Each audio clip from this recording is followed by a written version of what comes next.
When the sun is rising east, won't you think of me, dear Mary? For the same sun will be setting where I lie on distant shore. Every letter you have sent, I keep folded to my chest, and I read them in the evening when the shells are laid to rest.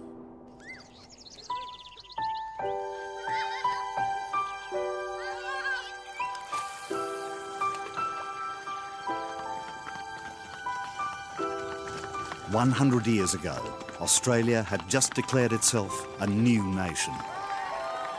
Hailed as the working man's paradise where white women had the vote, it was the social laboratory of the world, filled with hope and optimism.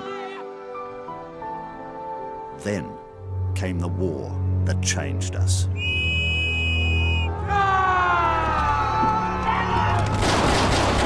And it heartens me to know that you wait for our return. From hearth to trench so far away, watching, waiting day by day, the distant call of home.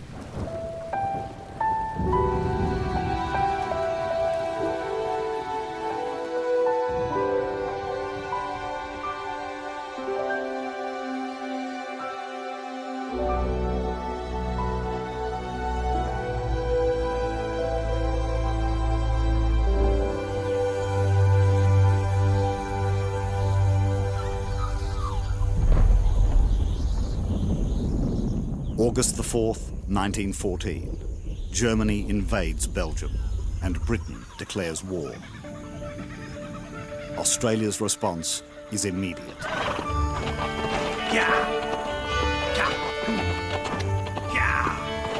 When war broke out, I was all excitement and longed to go and try my luck.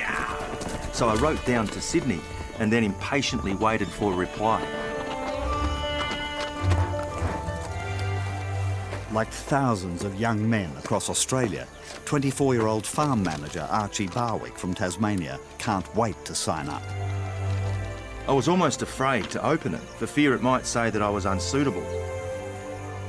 I think I threw 2 or 3 somersaults when I finished reading the note, for I was full of hope and joy for the great adventure and all sorts of wild notions in my head. There's no doubt that Australians were enthusiastic about the outbreak of the Great War. We see 50,000 men enlist in that very first year. We hear Rule Britannia being sung in the streets. We see people waving Union Jacks. There is a kind of euphoria about the outbreak of the Great War. There's a sense that this is an amazing opportunity for these boys to get off farms, to get out of factories, to leave their boring, routine, rural, manual, unskilled jobs behind and have an adventure. Archie's brother, Len, also answers the call. My dear sweet-faced old mother and my dear grey-haired old dad will be waiting in Australia to welcome home their lad.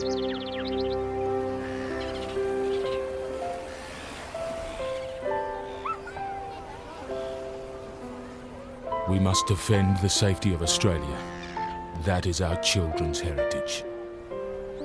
For 36-year-old Boer War veteran Harold Pompey Elliott from Northcote in Melbourne, the decision to enlist is rooted in a sense of duty to defend his country and his family.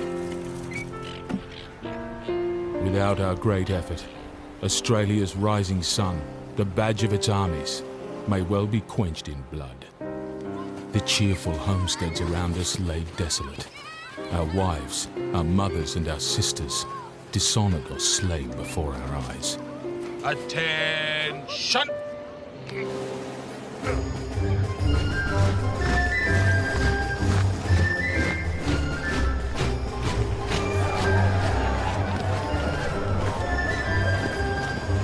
Australians in 1914 were in no doubt that this war was the right war to fight. They detested what they called Prussian militarism, and they were absolutely solid that the Empire should stop it and they should be a part of that.